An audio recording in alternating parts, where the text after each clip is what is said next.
wanting since first I was my mother's daughter.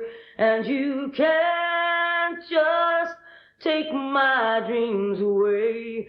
Now with me watching, you may fire a machine gun, but I was born a big strong woman, and you can't just take my dreams away.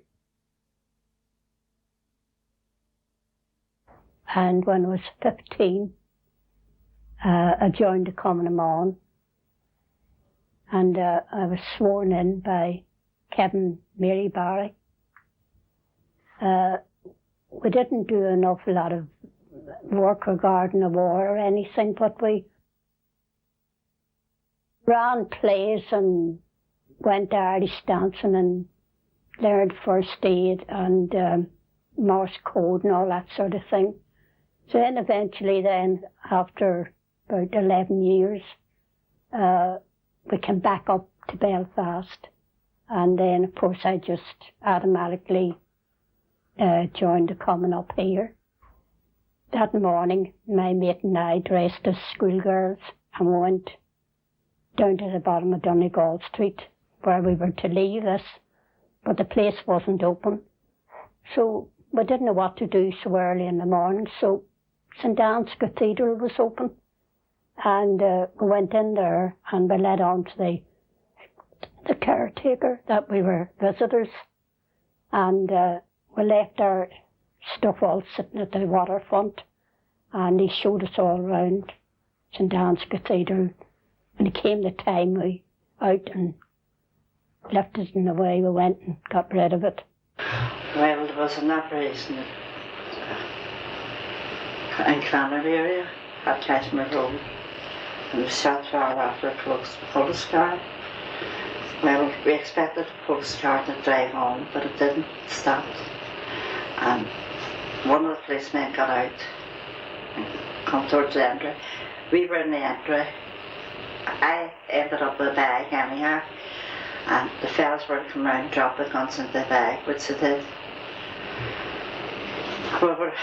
So the last man round shouted that the police had blocked the entry, were coming up the entry. So there was nowhere to run, only up the entry, and there was only one door open, and it was the door where the fellas went in. Well, there was me and Pat Simpson. I was in front of Pat, and Pat was behind, and Murphy was behind him with his gun drawn. So we ran into the house, and the door wasn't closed, the entry door wasn't closed, it was open. And we ran in, and I said to the fellas, police are behind us, and they took your bag and took your guns out. And well, I say Murphy fired first. Don't know why that's your thing. Murphy fired first, and they returned to fire. And then Murphy was shot. Tom was wounded. Tom was pretty badly wounded because when they got him out to the hall, there was a big pool of blood at the bottom of the stairs. Well, he was helped up the stairs, and we were ordered to go up the stairs too into the front room. And when the police eventually came, they went into the room where Tom was. We heard the abuse, which was Joe Cackle was being beat up, badly beat up. We were all arrested anyhow, and they put Joe in the tender along with me and Glenn Owen and Mary Owen. There was no tender, but he wouldn't have been able to get out because of his injuries. But anyhow, it was all down. They took Tom to the hospital, and they took Murphy to the morgue. The Beaver drove to Town Hall Street, and Town Hall Street were there to Tuesday.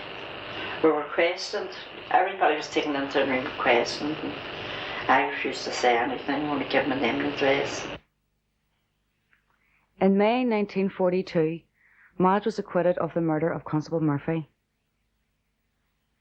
She was rearrested in the court, served with internment papers, and imprisoned in Armagh until 1945. But there was a terrible lot of girls, and we were all willing to help out in any way they could. And they did attend gun lectures, and they did carry weapons, and remove weapons. They got houses, got houses for men on their own. They carried food up to Crumlin Road jail for the countrymen. They looked after parsons and all. They'd done massive work. But men were there, like the men done most of the notary work. But they couldn't have done it without the girls. By July 1945, most internees detained since 1939 had been released. Among those were 12 women, including Madge. During the 50s, little changed for nationalists. Under the Stormont regime, widespread internment was used again in response to a prolonged IRA bombing campaign on the border. Bridie O'Neill was among those interned in 1958. Systematic discrimination in housing, education and employment were used to demoralise the nationalist population and keep emigration high. In the 60s, protest groups emerged, inspired by the Black Civil Rights Movement in the USA. For nationalist women, the role within their communities would never be the same. In the words of a community activist and Sinn Féin councillor Mary Nellis, until then, women were expected to have a baby every year, clean our overcrowded homes and cook our husbands' dinners. Our world was small and dominated by poverty in the church. The civil rights movement changed all that.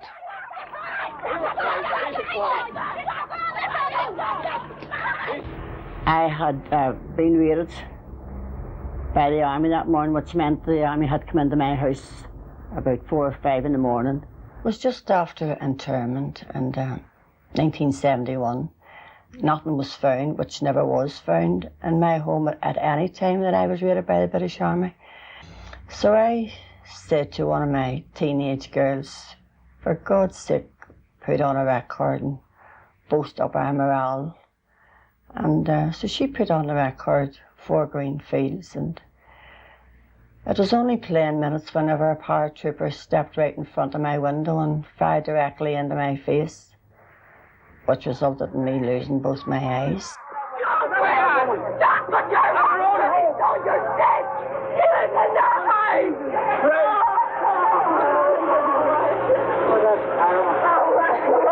It was the 5th of March, and I was rapping the door, and it was this regiment. I couldn't even tell you the regiment. It was this very tall regiment. So as usual, the house was searched, and we always had raids, so it was nothing out of the ordinary. But next thing was, my brother was sitting here then, and we weren't allowed to smoke, right? And my brother had this butt, Lon says, and he says to me, you can have the butt because I think you're going for your tea. And I says, well, I think you should have the butt because I think you're going for your tea. So there was an argument going on downstairs between us two. So next thing was the soldier come over and he had blah blah, and he put his hand on me and I was going, so I took a butt. That's right.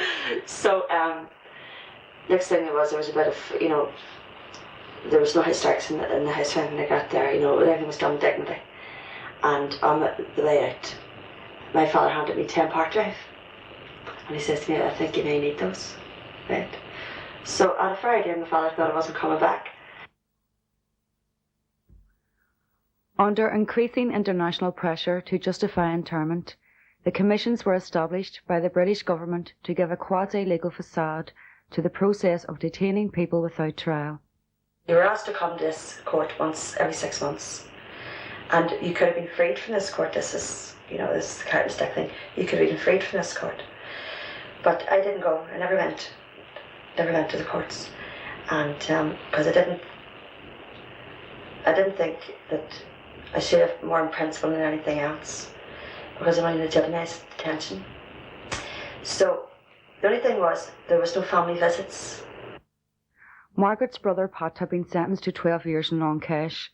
At the time Margaret agreed to attend the commissions, she had not seen him in over a year. So he asked me to think it over, and I says, oh well, I'll think it over. So I come back to him and I said to him, I'll tell you what, I says, if you get me a visit with my brother, I'll go to the commissions. Now, I'm not going to solicitor, but I will go to the commissions. I will attend. You see. Oh no, now, he says these things don't. I says, well, I'll put it in your hands. I says, if you want everything looking as if it's run very well, I says, I'll go to your commissions if you get me a visit with my brother. So I left it at that. And next thing was, he came back about 2 or 3 days later and he says, it's been arranged. You can have a visit. I says, that's great, right? So I heard all the stories about the commissions and what they do and the whole procedures, right? And about the these people are supposed to be standing behind screens giving evidence against you, and then you're taking out evidence given in camera, right? So you don't know what they're saying, or, you know. So that morning there was Al Mulch was gone, and there was himself, and we were brought down to this helicopter pad, right? And we were put in this helicopter, and I tell you, because I was truth and Mary says, do you think maybe forgot the right ones here? You know? Because the security around me and Alan, you wouldn't believe it. It was really, they're all dealing down, no. I don't know who they were looking for. But we were taken down into Lancash anyway. And Alan and I was separated because Alan was in a different commissions than I was. So, but beforehand I'd got a visit with Pat. And he said to me, now, you know you're not getting out, don't you? And I says, oh, well, I'll think of a fair idea of that. I says, I'll tell you better what. Tell you better still. I says, see you later on, just listen. And then you'll know why I didn't get out. Right. Okay, now. So like, what a great visit, no, blah, blah, you know. And so I got down into the commissions and I was brought in. I'd said goodbye to Alan and they'd stared back at the helicopter pad. And there was, when I walked in, the impression, all grandeur. The best of everything, grandeur. So there was this big, highly polished table. I would have said about 6 or 7 foot long, maybe about 5 or 6 wide, a big, heavy table. And I was asked to sit behind it with the screw that I had been brought down with from my mum. So I had said, no, I prefer to sit in front of the table. So they weren't going to start. He says, well, I says, well, at the end of the day, it's my hearing. I think I'm entitled to sit wherever I like. Right. So, of course, the court began. And the commissioner came in and he called him Mr. Dick. And Mr. Dick sat under the Queen's Crest in this big, large table. And he was about 30, 40 feet away from me. And the next thing was, they had read out the charges. Right. So, at this stage, I had been taken out for camera and then brought back in again. And then the so-called barrister, or whoever it is, some legal representative of the Crown, he will tell what's next on the agenda for the court. And that is evidence now going to be given from behind screens. So, next thing was there was a shuffling behind this hospital curtain which covers the door. And someone started to speak. This guy, right, this rough sort of voice, which was sort of half English, half Irish, you know. And so I decided this is what I had wanted to do. This is what I really had to come down for. So I run, and these were all running after me, right? And I got a jug of water, it was sitting in his desk, and I threw it around him. That was Mr. Dick, right? So then I run down the other side, and they were still all running behind me, right? And I grabbed the hospital screens, and I threw it by the road. And there was Julian Ball, and he was an intelligence officer that was in the Greater Andersonstown area at that time, the regiment. And he was reading from this script what I was supposed to do, what I wasn't supposed to have done, you know. And I had said to him, I know you. Right? And he was sort of, the next thing, everything went mad at that stage, you know. They all just jumped me, these male screws, or whatever they were. But as I was getting taken out, there was a lot of punching, you know. I think they just, you know, they don't discriminate with men or women.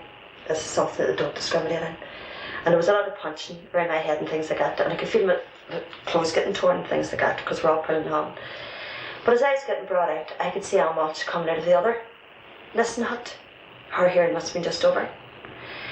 And I could see Anne running towards me, and her hair was sort of floating, right? And next thing, this arm, it was strange. I could see them grabbing Anne's head, and next thing it was Anne was getting bashed up against this wall, right? And I must have been unconscious at that stage. When I came round, I was in the helicopter, and there was a young soldier in the helicopter, and he was fiddling with my clothes, as I thought, but it wasn't. He was trying to put a bar of chocolate into my pocket, you know. And he kept saying, I'm sorry, right? So, I mean, it just wasn't the time to sit and listen to him, you know, and I just told him what to do with his chocolate and things like that. So we got back to the prison, and the governor asked us not to go up under the wings. And, I mean, I could see her on, like, I didn't know her I looked at this stage, right? But, next thing was we insisted we got back on your own wings. And I had been into the association. And as I said, Margaret McLennan was sitting there. And, you know, you can say, oh God, will you ever happen to me? And she says to me, look at the love bitch in your neck. You know? In 75 I was under great harassment from the IUC and the British Army.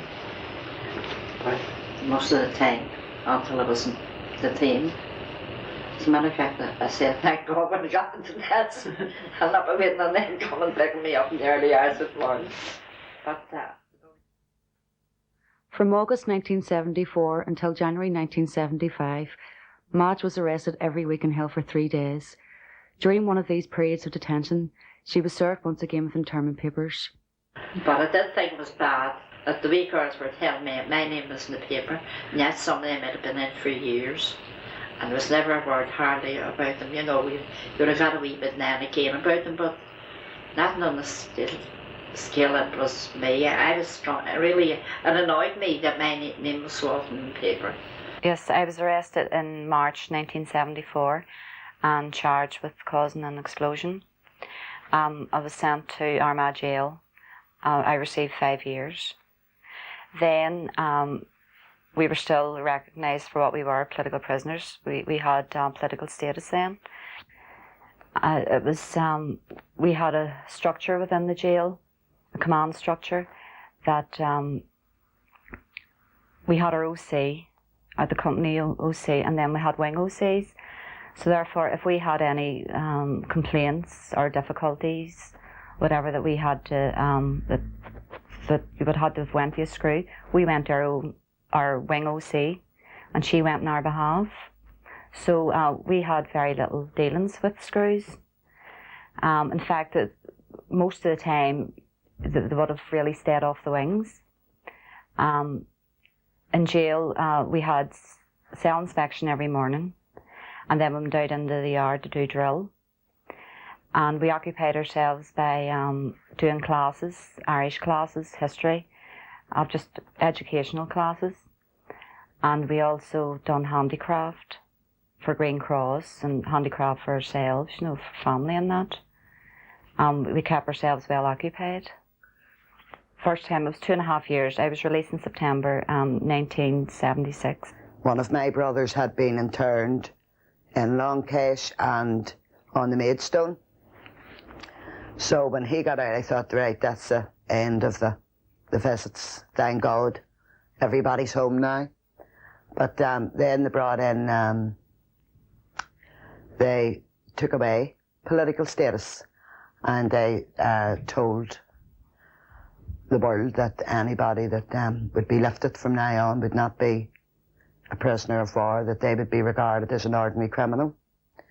So then new protests began at that particular time. I had no one in but didn't agree with their thinking, because it wasn't the way I thought. And so I got involved in all the protests. I went back in again in September 77. I was told I was no longer a political prisoner, that I was an ordinary criminal, which obviously enough we didn't accept. So first of all, that was the once we were sentenced, we were on a no work protest, which meant we were locking ourselves all day, and we got association in the evening to watch TV or do whatever. And then you see, the big difference in Armagh was that there was no women's uniform. So unlike the men, that they had to be, they were wearing blankets. We had no uniform, so it wasn't one of our demands as such. It was obviously, it was a demand for the men, but we weren't locking ourselves in all the time. And then in February 79, there was a general raid. Male screws come in riot gear and put us all in 2 different association rooms and went and ransacked all our cells, took our black skirts and jumpers and just wrecked the cells, all our personal property, for all we had, or for all we were allowed in, but the likes of family photographs and that were tore and everything was wrecked. We were eventually allowed out of the association room that evening, and we were brought out one at a time and searched and put into our cells. And we weren't allowed, we asked to get going to the bathroom to use the toilet facilities and we weren't allowed. And the following morning, we were being allowed out one at a time to go to the exercise yard. But on our way, we still were demanding to go to the toilet and we were always refused. And the toilets were actually locked. So this went on for a few days, and then we were moved to A wing, all of us. But I would like to stress that the women did not discuss or arrange, decide to go on the no wash protest. It was forced upon us by the screws. In response to the British government's attempt to withdraw political status from the prisoners of war, women from all over the north formed the Relatives Action Committees. The committees were the forerunner of the National H Block Armagh Committee and successfully mobilised public opinion in support of the prisoners' demands. Well, the no wash had been going on for a number of years in the H blocks, and then in Armagh went on it too. And it was sort of, it wasn't getting us anywhere as such. So therefore, we had tried every other avenue, and a hunger strike was sort of our last option. So it had been discussed. We knew about the men were discussing it, and we were discussing it, and then we knew the men were starting in October. And we obviously wanted to be part of it too. At first, the Republican movement didn't want the women to join, but we pushed and pushed until they eventually gave in. And then on the 1st of December, Margaret Nugent, Maid Farrell and myself then started the hunger strike in Armagh. Well, the morning that it was announced that the 3 women were going on hunger strike, well, the 3 of us were all in different cells, so there was a double cell, and they put the 3 of us in together. They brought in food, and at no time was the cell without food. They brought, if your breakfast was sitting at the end of your bed, when they brought lunch in, they took breakfast out and left lunch, same at tea time, and even all night at your supper. There was food in the cell 24 hours a day. And prison food is known to be of very high standard, but during the hunger strike, the food was piping hot, which is sort of, it was unheard of in Armagh to have hot food, and there was plenty of it. But we just laughed at them. It was just another, they were trying to get at us. Every day we went to see the doctor. He was taking blood, and that they tried, when we first went on it, the doctor said, oh, do you know the seriousness of this can happen to you and that can happen to you and the other. But we were by no means fools going on it. We had taken everything into consideration, and we knew all what was in front of us. The governor used to come in and more or less, have you not wised up to yourselves yet on all this? From the other women on the wings were telling us about different ones that sent us mail in, you know, cards supporting us and what have you, and we weren't receiving those. We didn't receive a lot of them, but we received the hate mail. We got hate mail from England and all this. You know, we were nothing but murdering scum, Irish bastards, and we deserved to die and rubbish like that. I think it was into the 2nd week we were moved to the hospital wing. Well, I must add, the no wash was still going on. I mean, the rest of the women, and we were still on the no wash until then. When you're moved to the hospital wing in, you had to have a bath then. So that was the first then we had washed in almost a year. So we're in the hospital wing then, and the 3 of us were in a cell together. And we had a radio smuggled in, which the only time we used it was to listen to the news, because by that stage Sean McKenna was in a very bad way. And we were listening to all the news reports. Plus the fact that we had a rota that each girl, or a girl, got a visit each day to bring comms in and out of the jail, just so that we were kept up with all the news about the men, and that the movement were sending us comms in and out every day. And obviously we were sending comms out to say how we were too, physically. Then on the 18th of December, we were listening to the news. Now our batteries were running very low, and we faintly just heard that the hunger strike was called off. Well, we didn't believe it at first, and we said no way and all this, because we hadn't been told anything or heard anything. So it was the following morning, the governor came in and says, the hunger strike's off. And we says, well, as far as we're concerned, it's not. We're still on it here. I think Sheila got a visit. And then it was confirmed, yes, that the hunger strike was over. So it was then that we informed the prison authorities that the hunger strike was over in Armagh then. We were under the illusion that all our demands had been met. Really, it's hard to put in words, you know, just how disgusted. I mean, we know from past experience how low the Brits can go. And to me, that was a new one on them, that the stoop so low as to make out that, you know, that they had met our demands, but yet in truth they had reneged. On February the 5th, 1981, the Republican prisoners of war announced their intention to begin a second hunger strike, as British intransigence left them with no other option. The next time I saw Joe was actually when the hunger strike started, and that was about 2 weeks into the hunger strike. During all that time, both Frankie and him were in the blocks. They hadn't seen each other it was going on for 5 years. And so on one particular visit, we had the two of them out at the same time, and they were able to see each other. But at first, Frankie didn't recognise Joe. He had been 2 weeks in hunger strike. But then when they saw each other, they were happy, they were glad and all that there. But the visits were very, very restricted even during the hunger strike, because there was an awful lot we wanted to say, but it was still the ordinary visits. There was no extra visiting given until any of the hunger strikers went into the hospital. That's when you got some extra visits. And even then, there were screws at the bottom of the bed. You just couldn't say what you wanted to say to the ones you loved, like.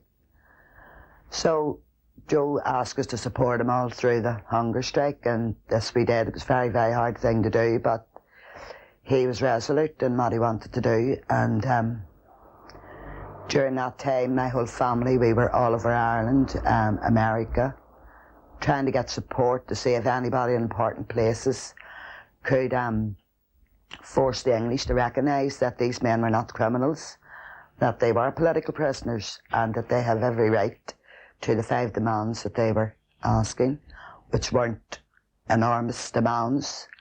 They were every human being's right to have these things. Word was coming back, they've got this, they've got that, they've got the other. And there was only one more point, I think, to be got, and that was the right to wear their own clothes.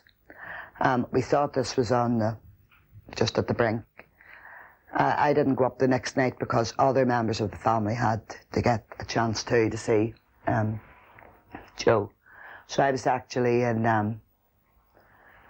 went to bed that night and sleeping. I was woke by bin lids. And as soon as I heard the bin lids, I realised that he was dead and there was no breakthrough at all. Eilish's brother, Joe MacDonald, was the 5th Republican prisoner to die in hunger strike after 61 days without food. 5 more Republican prisoners were to die in hunger strike before their demands were met. All during the hunger strike, which was a terrible time for people to live through, they were firing these plastic bullets at the people, and all those children were all being killed, all innocent victims. So everybody that had become a victim of these bullets were very angry and frustrated that nothing was happening. Now, the politicians were doing some talking, and so were some of the clergy, but nothing really was happening. When someone was badly injured or killed, it was headlines for a few days and then it all died away. And so on August 84, there was a peaceful rally on the Falls Road, and thousands and thousands of people were there. So that was the day that John Downes was killed, and John Downes had his young wife and child with him, so there was no way there was anybody thought there was going to be any violence or whatever. But that was another day when they were found plastic bullets like confetti. There was a big meeting called after that because people just thought to themselves something would have to seem to be done. There was a committee was set up, and that's whenever the United Campaign of Against Plastic Bullets was started. And I must say, like, we didn't actually win or get plastic bullets banned, but I think we had a big effect on the British government, against the British government, because they got a lot of bad publicity, which the English government can't cope with.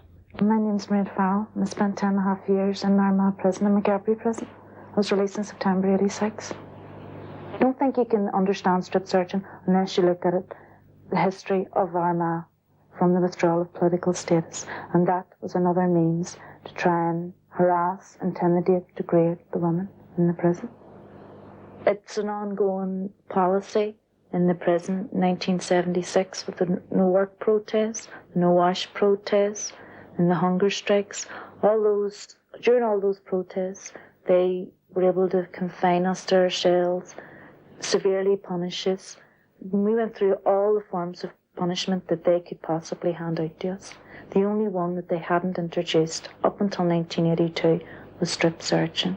We were all taken, and we were all escorted by UDR or UC personnel the whole length from Armagh prison to McGarry, which is the longest journey we have ever taken. And none of us were strip searched, which they're stating that was all the prisoners removed, and we're supposed to have been the top security prisoners. None of us were strip searched, but the next day, that was March 18th, 1986. The next day, 2 of our Armaghn's went to court in Lisburn Court, which is only down the road from McGarry prison, and they were strip searched. That's when March 1992, the 2nd of March 1992 came in, because we were locked up one morning and we were waiting to be unlocked. And the next thing was that the screws went down to Mary out to his OC and told Mary that there was going to be a general raid. Went to William McCorley, who was OC in our wing, and told her also, and then come back shortly afterwards and said there was going to be an internal search of the jail, and that we were expected to comply with full searches, strip searches, and we all said there's no way. You know, we all firmly said no.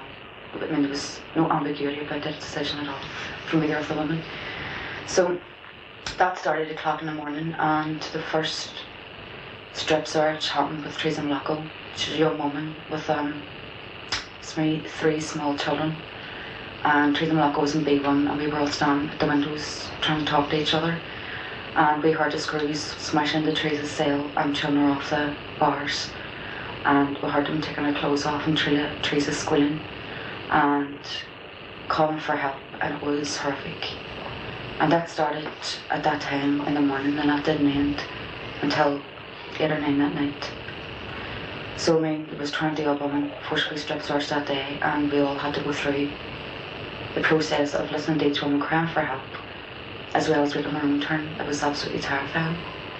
But I remember when I was standing on my pipes, you know, talking to the girls out at the other ring, shouting across, and I heard the screws at my door. You know, when you immediately think, my God, you know, here they come. You know, you're still not prepared for it happening to you, even though you had the experience listening to the ordeals of the other woman. But the screw came in and asked you to comply to full search and just told where to go. And the next thing was that this big massive screw, you know, came in and says, right, get her down to the bars. And I was stuck, my 2 arms were stuck in between the bars, and they couldn't pull me off.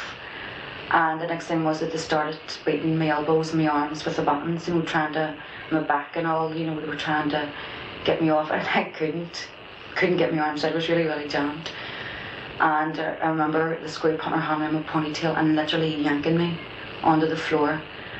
And what they done was they just wrecked everything in the cell was just wrecked. And you were lying on the floor, and there was smashed cups, and all your photographs of your family were lying on the floor as well, and just put your face straight into the floor and put you into such a position that you couldn't move. It was like a military operation. It was like first 2 move in, first 2 fall back. It was all these sort of military commands. and you had your arms and your pressure points, you know, twisted in such a way that you couldn't move. So, I mean, obviously, I was screaming all sorts of obscenities to them. You know, I distinctly remember saying that these are women, these are disgraced, you're following orders by your male counterparts in the IRA. These will pay for this, you know. And they obviously couldn't tolerate listening to that type of thing, and they tried to close your mouth, put their hands over your mouth. And it was horrific because we're taking your clothes off, and your sanitary protection was just, I have my period, just threw my sanitary towel right in front of me. And the next thing was they told you to dress, and I said no. Most of us said no, like, you know. And they had their redresses. And the next, what they done was, this is all going on, and this male screw starting within listening distance outside our cells, outside the grounds of the prison, on our wings, listening to this is going on.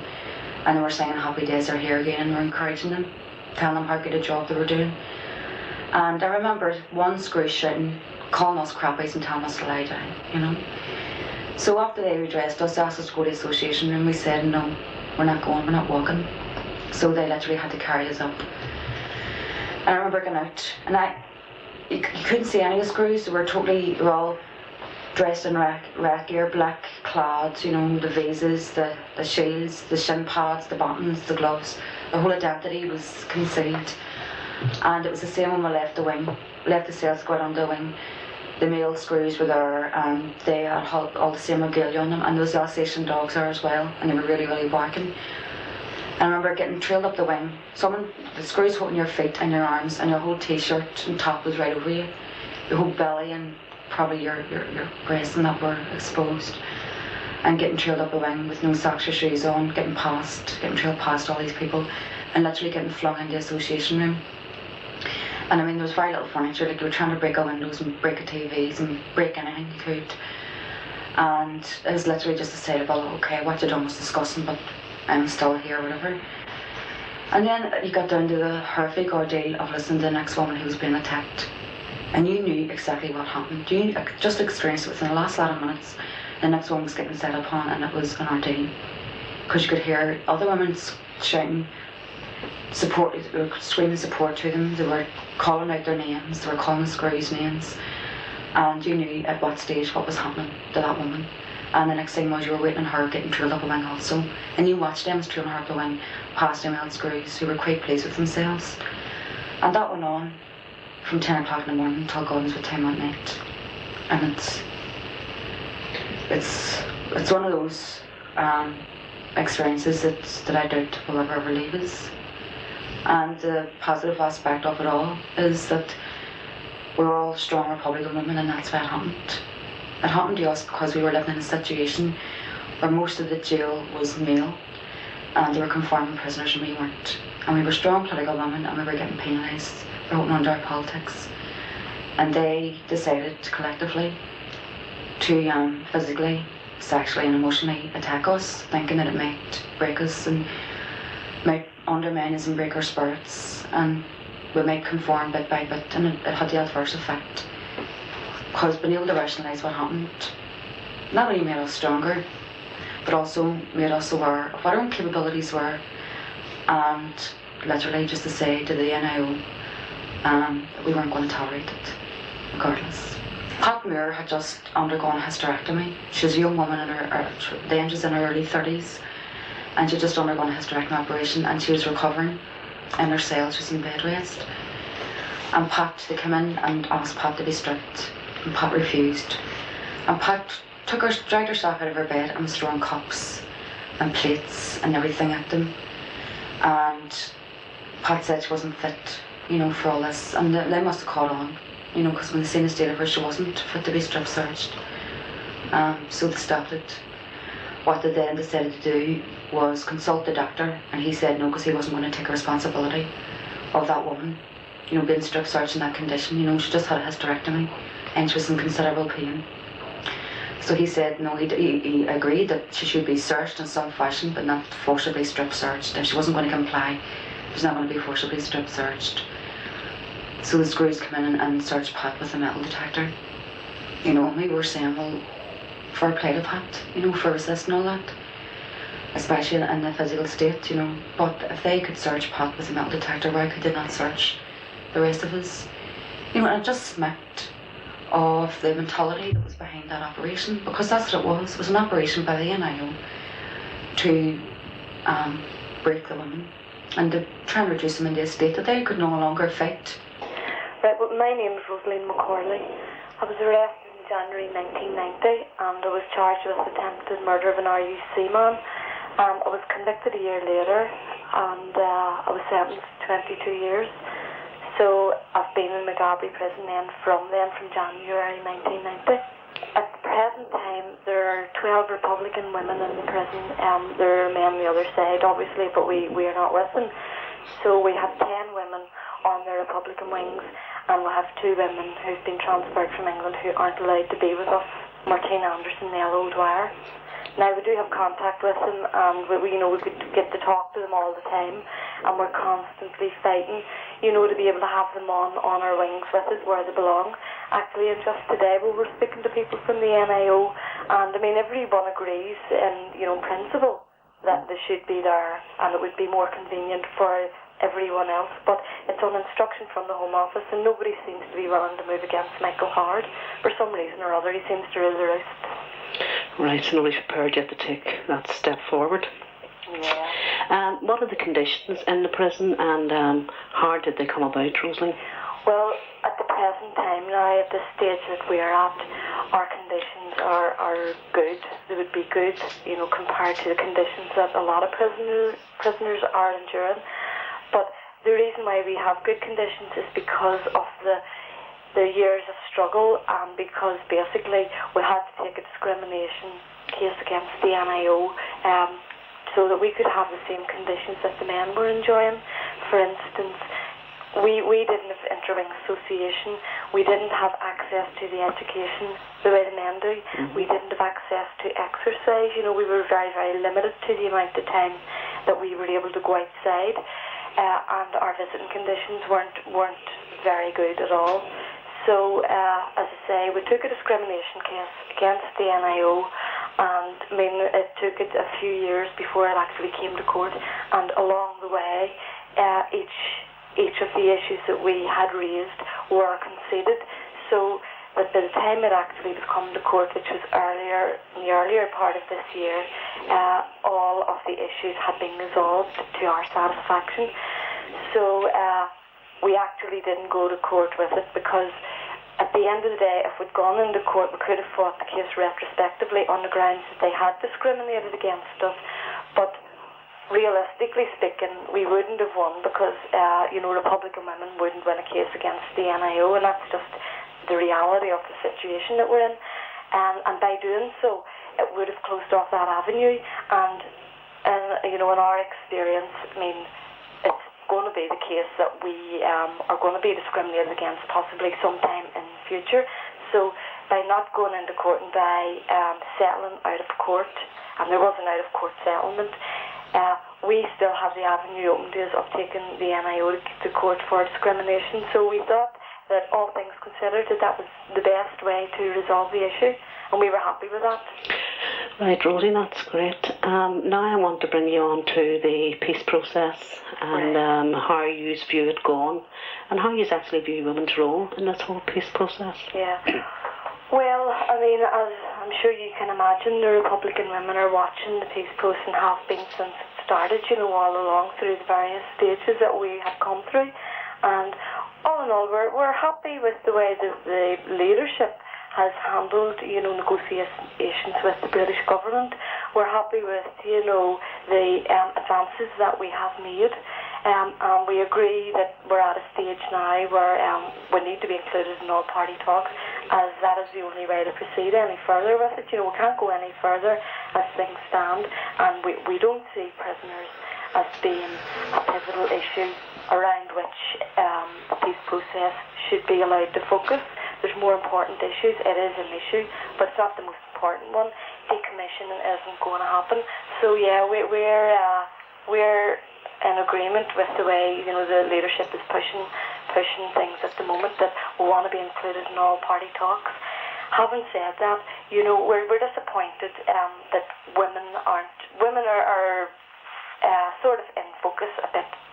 that you can see women there. But we want to hear more from women. We want to hear a woman actually articulating, the Republican position, what Republicans are saying. And up to now, it's been men who've been doing that. Women have been standing beside them, but men have been doing the talking. And we want to hear what the women have to say. We would feel that, that there was a solid place here for women, and that women were going to be part of the future of this. We would feel more secure in that if we could hear women talking. But at the minute, the women are seen but not heard, really. And how do you think you can change things like that, Rosie, or what would you say to women and to the Republican as a whole? Yeah, well, we would just be saying to the Republican movement, that we want to see more equality for women. We want to see women being promoted within the movement. We want to see women carrying out the same functions, the same roles that men are doing, because women have been there since the struggle began, since way before this phase of the struggle began. I mean, we've had women taking active roles in all of the struggles for Irish liberation. Women have always been there, and I mean, especially this past 25 years, I mean, women have been in prison from day one of this phase of the struggle, and women are still in prison. Women are enduring the same things that men are enduring. So what I'm actually saying, Maura, is that women have endured everything that men have endured. They've played the same roles that men have played. Now, let's see women playing their role in the political arena. Let's see women being promoted in the areas which are quite capable of carrying out, functions that they're quite able for. And they've got a great capability for, I would say. And I would say that there is a great resource in our women. I'd say we've a lot to offer, and I'd say the movement is probably losing out, maybe by not promoting women as much as they could. On behalf of all the women in the prison here, and we all feel the same about this, we're very happy to see women being focused this year as part of the Prisoners' Day function, and we are happy that at last, somebody is focusing on the role that women have played and making a feature of the women in the struggle. And we're very proud to remember our dead volunteers at this time. And, we feel that we owe it to those women to promote women in the movement, to promote, to take our place in Irish history, the place that we rightfully are entitled to. And, you have to remember that women have come through all these conflicts, all these jail conflicts, and it hasn't been documented maybe as well as the history of the men's struggle has been. And we want to see all that being written in the history books. We want to see people being made aware of the role that women have played in this struggle, and we want to dedicate this. We want to dedicate this day to the women who have paid the ultimate price and made the ultimate sacrifice and given their lives. We owe it to them, and we owe it to ourselves to promote women and to make sure that women take their rightful place in the future of this country. I would do the same again. In fact, I think I'd go for it. In my time, the women didn't get that much involved. Now the women are involved more, and that's what I would love, to be involved, say in the army, because we were only like ladies in waiting, never did much, but I would really love to be about 19 now.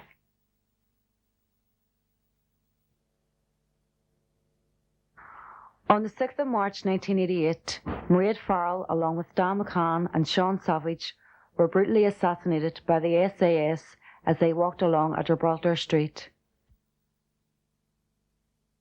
I have dreamed on this mountain since first I was my mother's daughter, and you can't just take my dreams away. Now with me watching, you may fire a machine gun, but I was born a big strong woman, and you can't just take my dreams away without me fighting. The Soul Mountain raised my many daughters. Some died young, some are still living. But if you've come here for the taking our mountain, no, we ain't come here to give it. I have dreamed this mountain since first I was my mother's daughter, and you can't just take our dreams away. Now with us watching, you may fire a machine gun, but I was born a big strong woman, and you can't just take our dreams away without us fighting. The Soul Mountain raised our many daughters. Some died young, some are still living. But if you come here for the taking our mountain, no, we ain't come here to give it. I have dreamed on this mountain since first I was my mother's daughter, and you can't just take our dreams away. Now with us watching, you may fire that machine gun, but I was born a big strong woman, and you can't just take our dreams